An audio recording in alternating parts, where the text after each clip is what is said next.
नमस्कार विद्यार्थी मित्रांनो, ऑल अबाउट स्टडी या चॅनलवर तुमचे स्वागत आहे। मित्रांनो, आजच्या व्हिडिओमध्ये आपण बघणार आहोत आर्थिक आणीबाणी म्हणजेच काय तर वित्तीय आणीबाणी। हा अत्यंत गरजेचा टॉपिक आहे मित्रांनो, अत्यंत महत्त्वाचा टॉपिक आहे। तुम्ही हा टॉपिक व्यवस्थित अभ्यासा, कारण की आणीबाणी या टॉपिकवर या घटकावर नेहमी प्रश्न विचारले जातात आणि प्रश्न याच्यावर सोपी विचारले जातात। हा अत्यंत सोपा म्हणजे जर तुम्ही समजून घेतला ना तर हा तुमच्यासाठी अजिबात कठीण हा असा घटक नाहीये, टॉपिक नाहीये।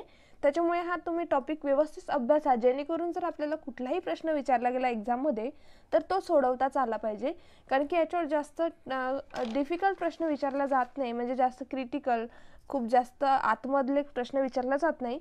त्याच्यामुळे तुम्ही हा जो घटक आहे पुस्तकात दिलेली माहिती आणि या व्हिडिओमध्ये तुम्ही जे काही समजाल ते सगळं तुमच्यासाठी सफिशियंट आहे मित्रांनो। तेवढं जर तुम्ही व्यवस्थित अभ्यासला ना तर तुमचे आणीबाणीवर कुठलाही प्रश्न असू द्या तो तुम्ही नक्की सॉल्व्ह करू शकाल मित्रांनो। त्याचबरोबर जर तुम्हाला हा व्हिडिओ आवडेल तर प्लीज माझ्या चॅनलला सबस्क्राईब करा, शेअर करा आणि लाईक करा।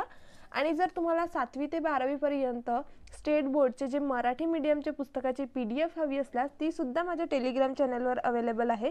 जर तुम्हाला वाटलं तर ती सुद्धा तुम्ही तिथून डाउनलोड करू शकता। चला तर सुरुवात करूया मित्रांनो। बघा, याच्यावर सुद्धा आपल्याला प्रश्न विचारला जातो एग्जाम मध्ये। प्रश्न कसे विचारले जातात मित्रांनो, तर घटनेच्या कुठल्या भागामध्ये ही आपल्या आणीबाणीची तरतुदी दिलेल्या आहेत असा हा प्रश्न विचारला जातो। तर घटनेच्या मित्रांनो भाग 18 मध्ये आणीबाणीच्या तरतुदी दिल्या गेलेल्या आहे आपल्या भारतीय राज्यघटनेमध्ये। त्याचबरोबर मित्रांनो कलम 352 ते 360 दरम्यान या आणीबाणीची तरतुदी आपल्या राज्यघटनेमध्ये दिलेली आहे। आपल्याला आर्टिकल सुद्धा विचारला जातो एग्जाम मध्ये, असा प्रश्न विचारला जातो की आर्टिकल किती दरम्यान या आपल्या राष्ट्रीय आणीबाणीच्या तरतुदी दिलेल्या आहेत। तर आर्टिकल 352 ते 360 पर्यंत मित्रांनो या आपल्या भारतीय राज्यघटनेमध्ये आणीबाणीच्या तरतुदी दिलेल्या आहे। हे तुम्ही लक्षात ठेवायचं आहे, कारण की हे अत्यंत महत्त्वाचं आहे मित्रांनो। हे लक्षातच ठेवायचं आपल्याला, कारण की याच्यावर सुद्धा प्रश्न बनतात।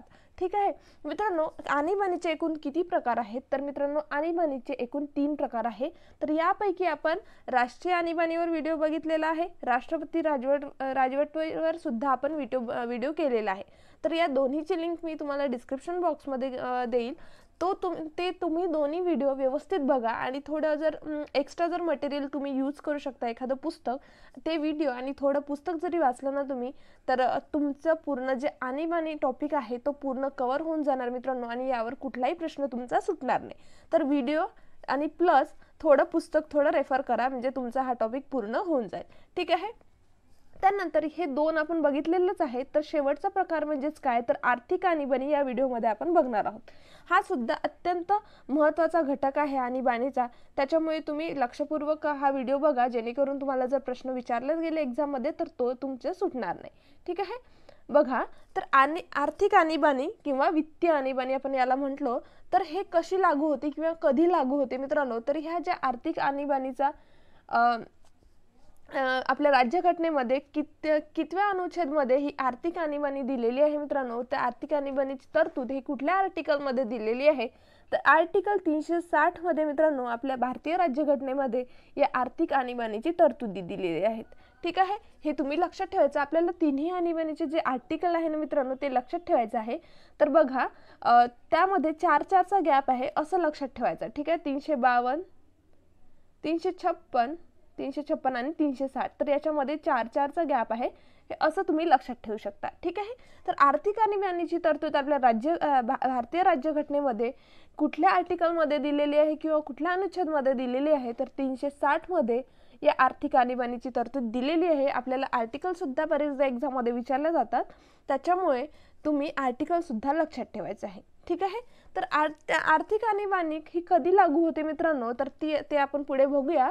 तर भारताचे किंवा एखाद्या भागाचे मित्रांनो आर्थिक किंवा वित्तीय स्थैर्य पद धोक्यात आले अशी परिस्थिती जर उद्भवली तर अशी जर खात्री पटली राष्ट्रपतींना तर तेव्हा आपल्या राज्यामध्ये किंवा आपल्या भारतामध्ये ही आर्थिक आणीबाणी लागू करण्यात येते मित्रांनो। म्हणजेच काय तर भारताचे मित्रांनो आर्थिक स्थैर्य किंवा पद धोक्यात आले असं जर राष्ट्रपतींना खात्री पटली, असं जर राष्ट्रपतींना वाटलं की खरोखरच आपल्या भारताचे किंवा आपल्या देशाचे आर्थिक स्थैर्य किंवा पद धोक्यात आलेले आहे, अशी जर खात्री राष्ट्रपतींना पटली तर ती खात्री पटल्यानंतर मित्रांनो राष्ट्रपती हे वित्तीय आणीबाणी आपल्या देशात लागू करू शकतात।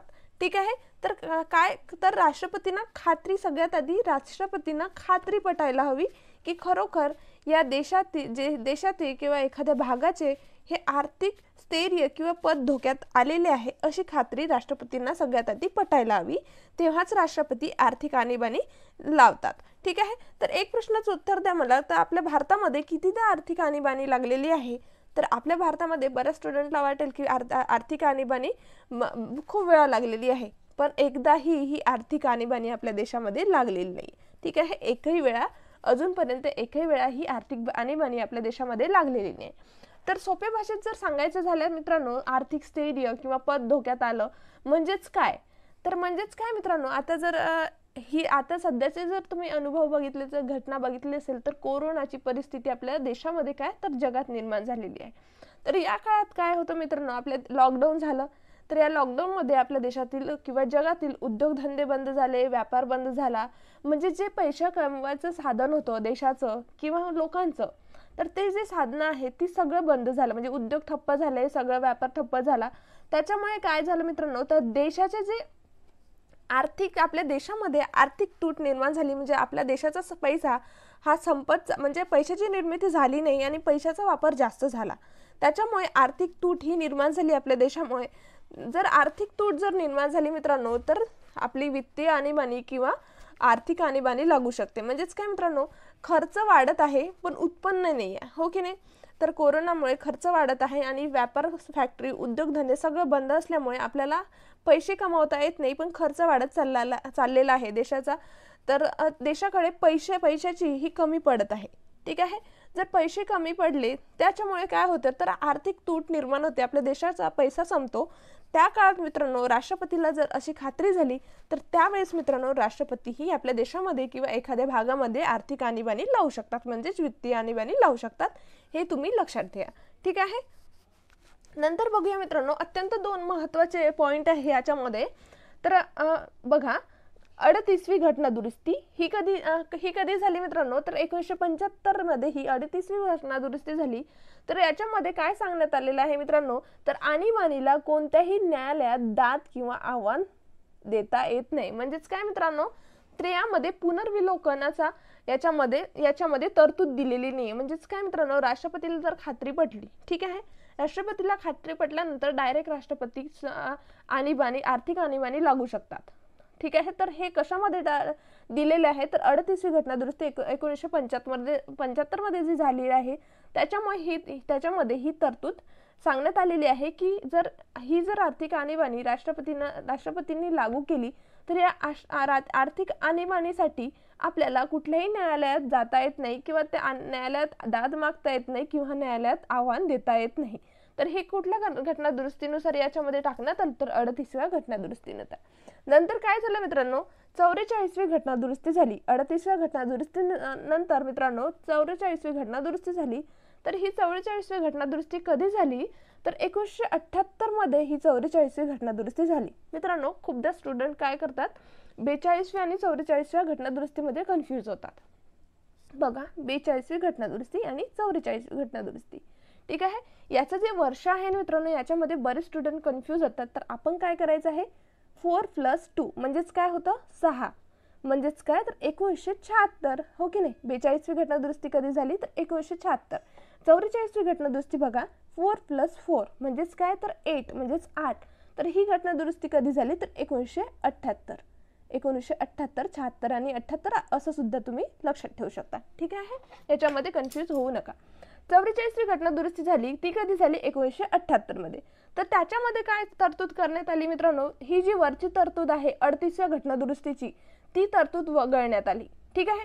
तर त्याच्यामध्ये आता काय टाकण्यात आलं 44व्या घटना दुरुस्तीमध्ये, याच्यामध्ये तर 38वी तरतूद जसं मी सांगितलं ती रद्द करण्यात आली, वगळण्यात आली. मग 44व्या घटना दुरुस्तीमध्ये नवीन तरतूद काय टाकण्यात आली मित्रांनो, तर राष्ट्रपतीच्या खात्रीला न्यायालयात आव्हान देता येऊ शकते. म्हणजेच याच्यामध्ये काय, पुनर्विलोकनाचा याच्यामध्ये तरतूद केली गेली आहे. जर कोणाला वाटलं किंवा न्यायालयाला वाटलं, ठीक आहे, ही जी आर्थिक बाणी राष्ट्रपतींना खात्रीनुसार जर लागू केलेली आहे, याच्यात जर काही संशय किंवा डाऊट असला न्यायालयाला, तर न्यायालयामध्ये ह्या ज्या आणीबाणीला आहे ते यामध्ये आपल्याला आव्हान देऊ शकतं. ठीक आहे, हे तुम्ही लक्षात ठेवायचे. हे जे 2 पॉइंट आहे मित्रांनो अत्यंत महत्त्वाचे आहे. नंतरचा पॉइंट बघा मित्रांनो, नंतरचा पॉइंट आहे बघा, राष्ट्रपतीने आणीबाणीची घोषणा केल्याच्या तारखेपासून 2 महिन्याच्या आत संसदेच्या दोन्ही सभागृहाने मान्यता देणे गरजेचे असते, अन्यथा तिचा अंमल संपुष्टात येतो. म्हणजेच काय मित्रांनो, राष्ट्रपतींना जेव्हा खात्री होते तेव्हा राष्ट्रपती आणीबाणीची घोषणा करतात. तर ते ज्या तारखेला राष्ट्रपतींनी आणीबाणीची घोषणा केलेली आहे त्या तारखेपासून मित्रांनो 2 महिन्याच्या आत त्या दोन्ही संसदेच्या दोन्ही सभागृहाने मान्यता देणे गरजेचे असते. दोन्ही सभागृह म्हणजेच काय, कोण, तर लोकसभा आणि राज्यसभा. हे संसदेचे दोन्ही सभागृहांनी 2 महिन्याच्या आत, हे आपल्याला लक्षात ठेवायचं आहे, कारण की याच्यावर प्रश्न विचारला जातो की किती महिन्याच्या आत संमती देणे गरजेचे आहे. हे जे छोटे छोटे पॉइंट आहे ना, हेच आपल्याला लक्षात ठेवायचे आहे मित्रांनो, कारण की याच्यावरच आपल्याला प्रश्न पडतो. ठीक आहे, तर संसदेच्या घोषणेच्या तारखेपासून मित्रांनो 2 महिन्याच्या आत दोन्ही सभागृहाने मान्यता देणे गरजेचे आहे. कशाला, तर आर्थिक आणीबाणी लावण्यासाठी राष्ट्रपतीच्या घोषणेला. ठीक आहे, जर त्या दोन्ही सभागृहांनी जर मान्यता दिली नाही मित्रांनो, तर ती घोषणा, तिचा अंमल संपुष्टात येतो. म्हणजे ती जी घोषणा केलेली आहे राष्ट्रपतींनी ती ऑटोमॅटिक रद्द होऊन जाते. ठीक आहे, ते तुम्ही लक्षात ठेवायचं आहे. नंतरचा पॉइंट बघूया, ही जी आर्थिक आणीबाणीची घोषणा जर लोकसभा विसर्जित केलेली असताना करण्यात आली, म्हणजे लोकसभा विसर्जित, एखाद्या सरकारचा जर कालावधी संपला किंवा कुठल्या कारणामुळे जर लोकसभा विसर्जित झाली, त्यावेळेस मित्रांनो उपरोक्त 2 महिन्याच्या आत लोकसभेचे विसर्जन झाले किंवा नवीन लोकसभेच्या पहिल्या बैठकीपासून 30 दिवसाच्या आत लोकसभेने मान्यता देणे गरजेचे असतात, अन्यथा ही सुद्धा संपुष्टात येऊ शकते. म्हणजे याच्यात काय दिलेलं आहे मित्रांनो, जेव्हा एखादी लोकसभा विसर्जित झाली असेल, ठीक आहे, किंवा उपरोक्त 2 महिन्याच्या आत लोकसभेचे विसर्जन झालेले असेल, ठीक आहे, जोपर्यंत मग ही जे पहिली लोकसभा विसर्जित झाली, मग नवीन सरकार आलं, तर नवीन सरकार म्हणजे सरकार म्हणजेच काय, तर नवीन लोकसभेची निर्मिती झाली, तर त्या जी नवीन लोकसभा आलेली आहे, तर त्या नवीन लोकसभेची पहिली जी बैठक होते, तर त्या पहिल्या बैठकीपासून मित्रांनो 30 दिवसाच्या आत लोकसभेने मान्यता देणे गरजेचे असते. ठीक आहे, राज्यसभेची सुद्धा मान्यता आवश्यक असते.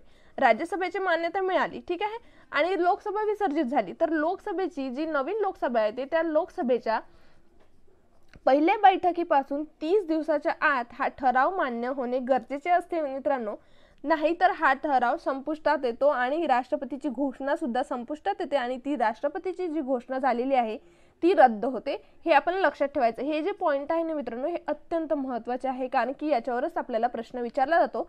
प्रश्न 2 महिन्याच्या आत असा किंवा नवीन लोकसभेच्या बैठकीपासून 30 दिवसाच्या आत, हे जे छोटे छोटे पॉइंट आहे ना मित्रांनो, याच्यावरच आपल्याला प्रश्न विचारले जातात. त्याच्यामुळे हे जे पॉइंट आहे ते तुम्ही याच्यावर फोकस करायचं आणि हे पॉइंट तुम्ही लक्षात ठेवायचे आहे.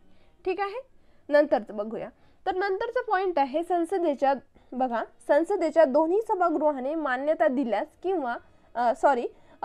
तिचा अंमल ती आणीबाणी समाप्त करण्याच्या घोषणेपर्यंत राहतो. बघा, संसदेच्या दोन्ही सभागृहाने मान्यता दिल्यास तिचा अंमल ती आणीबाणी समाप्त करण्याच्या घोषणेपर्यंत राहतो. म्हणजेच काय मित्रांनो, आपल्या भारतीय राज्यघटनेमध्ये आणीबाणीचा अंमल चालू ठेवण्यासाठी कालावधी सांगण्यात आलेला नाही. जेव्हा आणीबाणीची घोषणा होते आणि जेव्हा आणीबाणीला लागू करण्याला ठराव पास होतो आणि ती आणीबाणी, आर्थिक आणीबाणी ही लागू होते. ठीक आहे, तर ती जेव्हा राष्ट्रपती ती आणीबाणी समाप्त करेल तोपर्यंत लागू होते. म्हणजेच काय मित्रांनो, राष्ट्रपती राजवटीचा कालावधी किती होता, तर 3 महिने होता एकूण, म्हणजे 3 वर्ष लागू करू शकत होतो राष्ट्रपती राजवट. पण काय होतं मित्रांनो, 6 महिन्यानंतर संसदेची परवानगी घ्यावी लागत होती.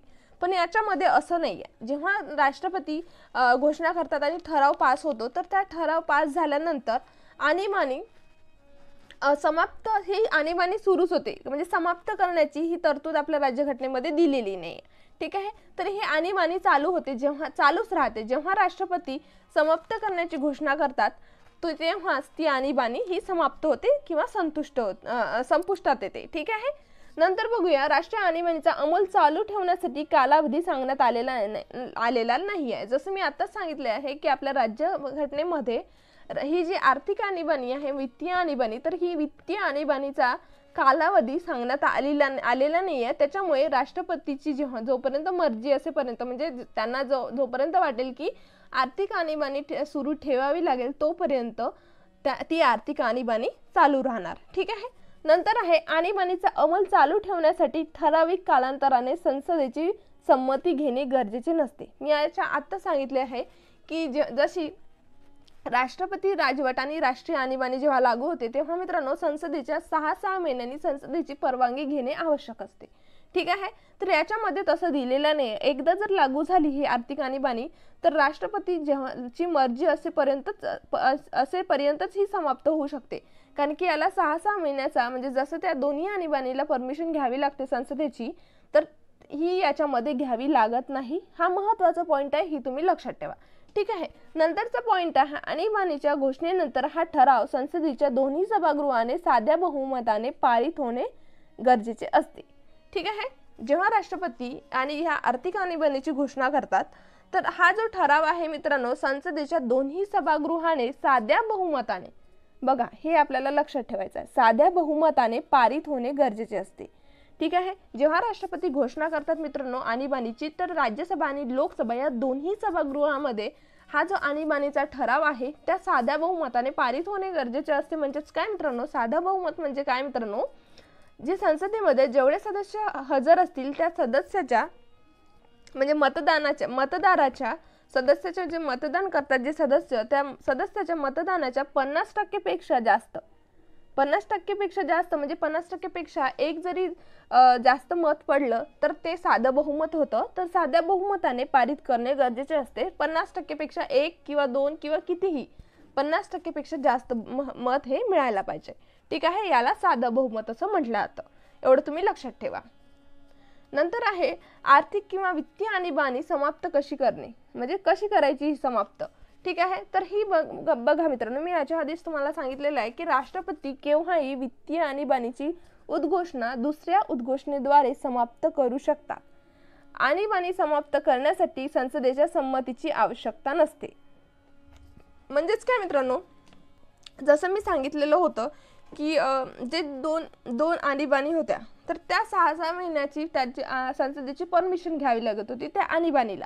जर संसदेला वाटलं की याची गरज नाही आहे, संसदेने जी परमिशन दिली नाही, तर ती 6 महिन्याच्या आत किंवा 6 महिने झाल्यानंतर किंवा कधीही ती आणीबाणी समाप्त होऊ शकत होती.